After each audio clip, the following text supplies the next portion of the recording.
নার্সের ছদ্মবেশ ধারণ করে আয়ুষের কেবিনে ঢুকে আয়ুষের কপালে ঠাকুরের আশীর্বাদে ফুল ছোঁয়ানো মাত্রই এবার ইন্দ্রাণী গাঙ্গুলির কাছে এবং মীনাক্ষীর কাছে হাতে নাতে ধরা পড়ে গেল কুসুম। হ্যাঁ বন্ধুরা, ভিডিওতে লাইক দিয়ে দেখতে থাকুন। যেই মুহূর্তে কিনা ইন্দ্রাণী গাঙ্গুলি বলতে থাকে যে কুসুম, এই মুহূর্তে আমি কোনোরকম কোনো সিন ক্রিয়েট করতে চাই না, তাই তুমি এক্ষুনি এখান থেকে বেরিয়ে যাও, জাস্ট বেরিয়ে যাও।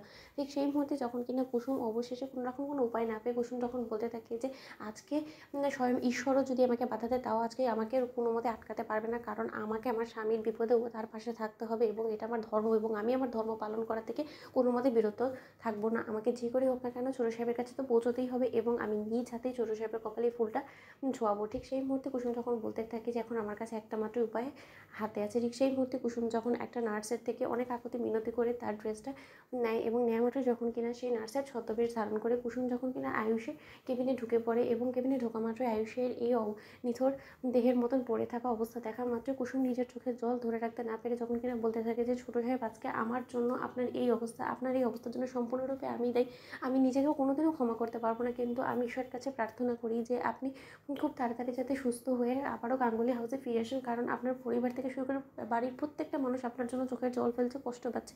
ছোটো সাহেব, আপনি শুনতে পাচ্ছেন বলুন তো? এবং দেবীমা, আপনি একবার আপনার মায়ের কথা ভেবেছেন বলুন তো? আপনার মায়ের জন্য হলো আপনাকে সাড়া দিতে হবে। আপনি কিন্তু ভুলে যাবেন না যে আপনি এই পর্যন্ত আপনার জীবনে কোনো লড়াই কিন্তু হার মানেননি এবং এই যাত্রা আপনি কোনো মতেই হার মানতে পারবেন না, কারণ আপনি ইন্দ্রাণী গাঙ্গুলির ছেলে এবং সেটা আপনার পরিচয় এবং সেই অস্তিত্ব বাঁচিয়ে রাখতে আপনাকে আবারও ফিরে আসতে হবে। ছোটো সাহেব, আপনার স্ত্রী হওয়ার আমি হয়তো বা কোনো দিনও যোগ্যতা অর্জন করতে পারবো না, কিন্তু তা সত্ত্বেও আমি চিরকাল আপনার মঙ্গল কামনা করে দূর থেকেই আমি আপনার ভালো করে যাব এবং তার জন্য আজও দেবী মা সকল বারণ অমান্য করে আমি আমার স্ত্রীর কর্তব্য, স্ত্রীর ধর্ম পালন করার জন্য আপনার কাছে এসেছি। শুধুমাত্র এই আশীর্বাদী ফুলটা আপনার কপালে ছোঁয়াবো বলে আমার দীর্ঘ বিশ্বাস যে এই ঠাকুরের আশীর্বাদী ফুলটা আপনার কপালে ছোঁয়ানো মাত্রই আপনি সুস্থ হয়ে উঠবেন।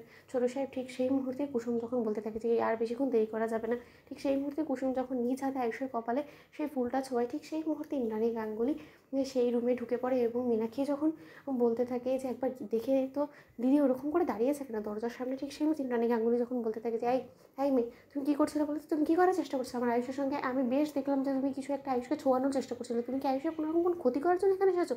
কী ব্যাপার, চুপ করে রয়েছো কেন বলো তো? তুমি তো একটা নার্স, তোমার হাতে তো নিশ্চয়ই ফুল থাকার কথা না, তাহলে ফুলটা কোথা থেকে এলো বলো? কী লুকোচ্ছ তুমি আমার কাছ থেকে? কেন লুকোচ্ছ এই ফুলটা বলো? এইরকম ফুলটাই তো আমি কার হাতে রেখেছিলাম। ঠিক সেই মুহূর্তে মীনাক্ষী যখন সেখানে চলে আসে এবং এসে বলতে থাকি যে হায় ভগবান, দেখেছো দিদি তোমার চোখের আড়ালে রীতিমতো কী করে বেড়াচ্ছে এই নার্স, নির্ঘাত আয়ুষকে মারার জন্য এসেছে, নয়তো ওর হাতে এই ফুলটা। আর দিদি এই ফুলটা তো ঠিক কুসুমের হাতে যেরকম ফুল ছিল ঠিক সেরকমই, কোনো মতে এ কুসুমের ছদ্মবেশ ধারণ করে আসেনি তো, নাকি কুসুমই এটা দিদি? তো বন্ধুরা, লাইক এবং শেয়ার করো, সাবস্ক্রাইব করতে ভুলো না।